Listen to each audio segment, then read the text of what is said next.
Hi everybody, Bob Huffman here with BC Comics and Games. I wanted to take a minute today and talk to you about tournament organization, what it means to me and what I believe it should mean for you.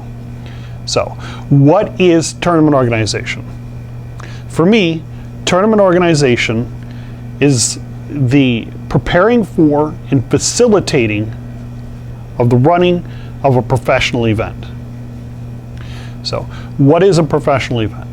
A professional event is an event that starts at a reasonable time, is run efficiently throughout the day so that the rounds are turning over quickly, and that the Swiss portion is done in a reasonable amount of time, and also makes the most players possible happy.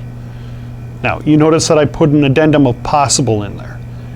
There are going to be players when you run events that you're not going to be able to make happy with any amount of reasonable effort, or even effort above and beyond expectations, which is what I typically try to strive for, is above and beyond expectations. The reason being is that they're coming to an event in which only 8 people, or 16, or 32, however large the event is and however deep you go with the prizes, only so many of them are going to win. And when people lose, depending on their personal maturity level, it affects the rest of their attitude. And so you're going at some point to be dealing with people who have got, problems in their personal lives, issues that they're working out, and they come to the event to blow off some steam, and some interaction happens with another player that they're dealing with, or they get an unfavorable ruling from a judge, or they have felt slighted by somebody in the event, and they're going to be upset. Now, once that happens, you have the opportunity as a tournament organizer to handle that issue, but there's going to be issues that you just simply can't make them happy, and you have to draw your own personal line in the sand and say, this is as far as I'm willing to go. Because if you give everybody everything that they want all the time, I guarantee you won't be organizing for very long. Okay, you have to give reasonable people a reasonable amount of time, and then go a little bit beyond that, because that's the extra mile. Okay, all right, so moving on. Preparing for an event. So what does preparing for a tournament mean? Now, for me, preparing for a tournament means spending time before the event to double check your event facility and making sure that there's plenty of space for the amount of players that you expect, that the bathrooms are clean and well stocked, that the play area is clean and organized, and that your tables and chairs are set up in a way that the judges can number them and have a logical order to the numbering process. So prepping your tournament hall is very, very important and should be happening well before the event, like a couple of weeks before.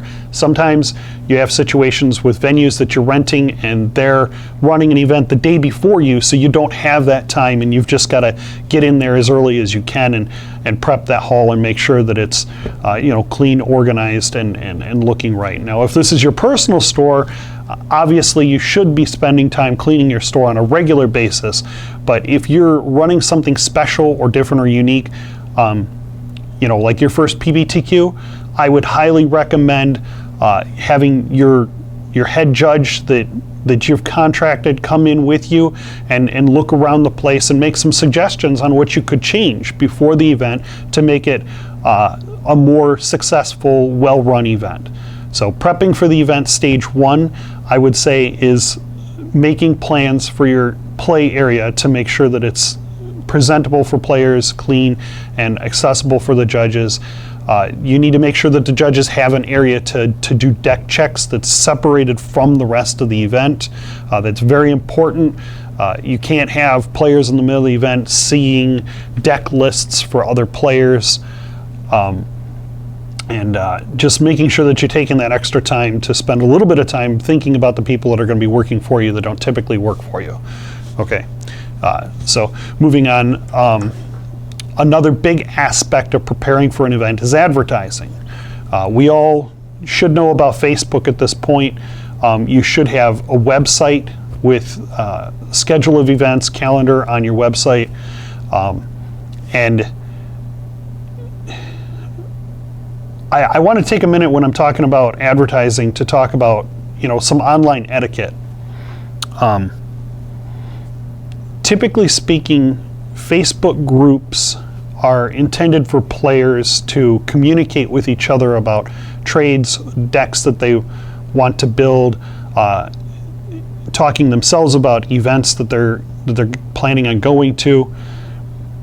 And one thing that we all have a habit of doing is looking at those Facebook groups as an opportunity to educate people about our events coming up. And that's fair. Most groups are perfectly happy to have, local TOs and stores putting their events in there. But a couple of things about etiquette there. You don't want to spam your event continuously in the same group. I typically have a formula, and this isn't necessarily the best formula for you, but it seems to work for me. I like to post in each group. I look at the area that I want to pull from. Now, if I'm running, just a PPTQ in my store, I'm not going to advertise that event in Ohio and Wisconsin and Indiana. There's no reason to do that. These events aren't drawing that size, and they're not drawing from that area. So just a standard PPTQ that I'm running in my store is a $25 entry and has some kind of price structure attached to it. There's really no reason for me to be going outside of Michigan. And even at that point, even within Michigan, there's different events have different draw areas to them. And as you do this, you're going to learn what your draw area is for different events. And you want to kind of focus your attention on that area, because spending your energies advertising outside of the draw area of the event that you're advertising isn't getting you a reward or a benefit. And that time and energy could be spent doing something else that will get you a better return on your personal investment. So you want to focus your energies around the area that makes sense for the event. And then on top of that, the formula that seems to work for me is I advertise in those groups 1 month beforehand, 2 weeks beforehand, and then a few days beforehand. Some groups would prefer that you bump your previous post. Some groups are okay with you posting that again, and it's up to you to be educated on what each group that you're posting in prefers. We're all going to make mistakes on this, and most admins of most groups are fairly reasonable people that you can communicate with and say, hey, would it be okay if I posted this event in here? Some admins prefer to do the posting themselves, so if you say, hey, I've got this event that I want to run, could I post it into your group, or would you prefer to post it? You want to be amenable with the people that are running these groups, because they're doing this on their free time and they're not being compensated to do it typically. So the fact that they're willing to do something like this for the community is something that you should appreciate and that you should respect. And if you do, I promise you, 99% of them are going to respect you back. Okay, so proper etiquette in posting your events on Facebook, because we don't want to get into a situation where we're all just spamming on top of each other and nobody's really getting any benefit, because the players just go, this is too much, and they leave the group. And then they don't know about the events that they want to go to. You can't educate them about the events. We all just suffer. So I feel that's pretty important. All right. So we've talked about prepping your haul. We've talked about advertising your event. And advertising your event is actually something that I could spend a lot more time on and do an entire video just on that alone. because we're always learning. Everybody's always learning, and there's so much more to advertising and marketing out there that I just want to kind of keep it to just talking about Facebook and event etiquette for today. I'll do another video later for that.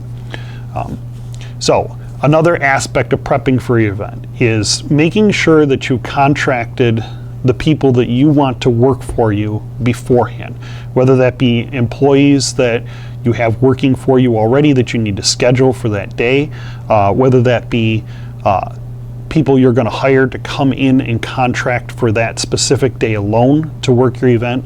And depending on the size of the event, this gets more complex based on the environment that you're running the event in.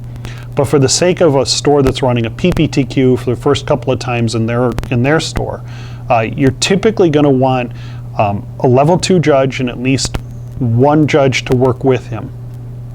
I personally like to have a floor judge for every 25 to 30 people that I have in my event. That being said, if you have a competent level 2 that's been judging for a period of time, they're typically going to tell you that they're able to run a 50-person event or smaller with themselves and one other judge. If your expectation is 20 to 25 people, typically I've seen that a competent level 2 should be able to run that event solo, but it would also help if a staff member that you have could assist them with some things, or if you could assist them with some things. Things like running Weir. If you own your own store and you're running events on a regular basis, you should be able to enter result slips into Weir. Whatever you can do to make that judge more comfortable and make things work for him, you want to do that. These people, again, most of them are doing most of their judging on a at least semi-voluntary basis. And when they come out and run a PPTQ for whatever you've decided to compensate them, you just want to respect their time and respect them and make them feel welcome in your store, because they're just going to do a better job for you. The more comfortable they are, the more welcome they feel. It's a symbiotic relationship that you want to work with, and if you can get a relationship with a judge that you can continuously work with them over a period of time, you're gonna start to see some benefits that you wouldn't see otherwise. So just make sure that you're working on those relationships and trying to make that judge feel comfortable. So another aspect of staffing is to make sure that when you're staffing your event, that you're leaving enough staff on that event for people to be able to take breaks. Sometimes PPTQs, your expectation on the event is 25 players and then 55 show up. Okay, well, nobody saw that coming.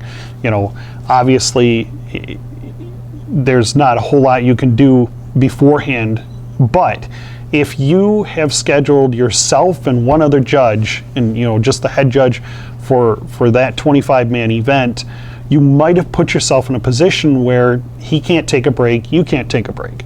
I would suggest that no matter what the size turnout you're expecting, you probably should have a couple of staff members on hand that day, even if you are expecting only one judge.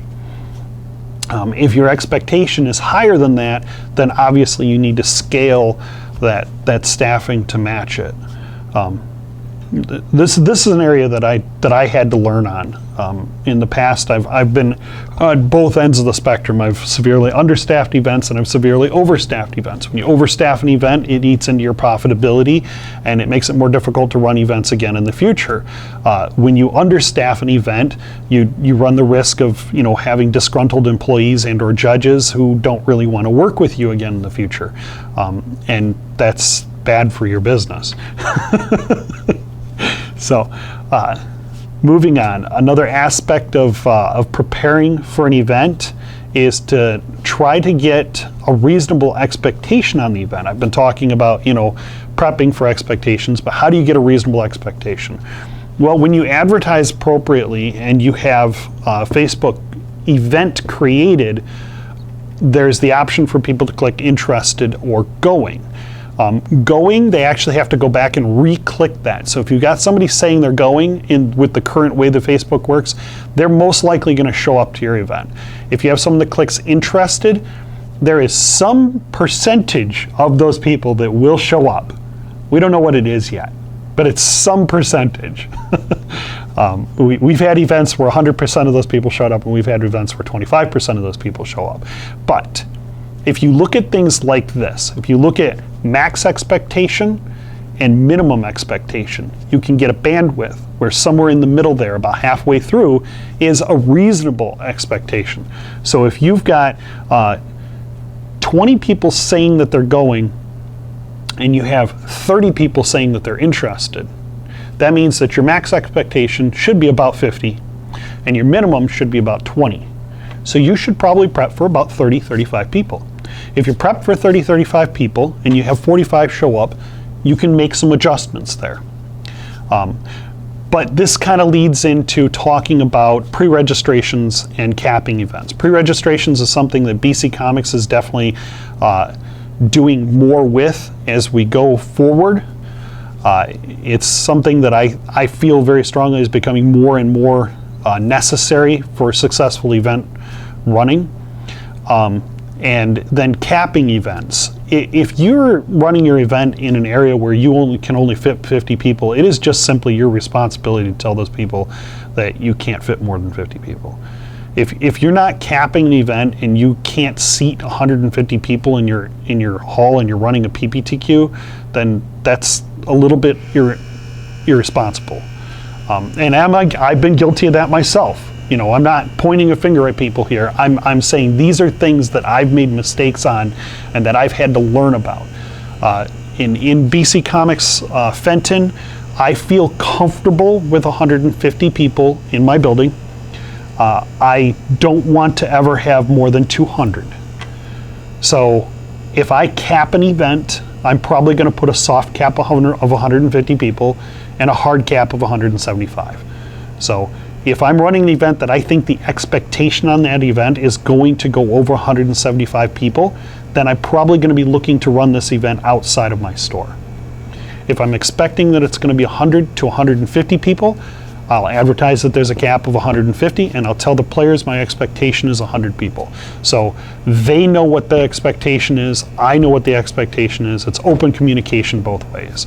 And that's a reoccurring theme that you're going to see here is communication. Communication with your staff, with the judges, with the players. The more open and honest you can be with your communication, the more successful your event is going to be.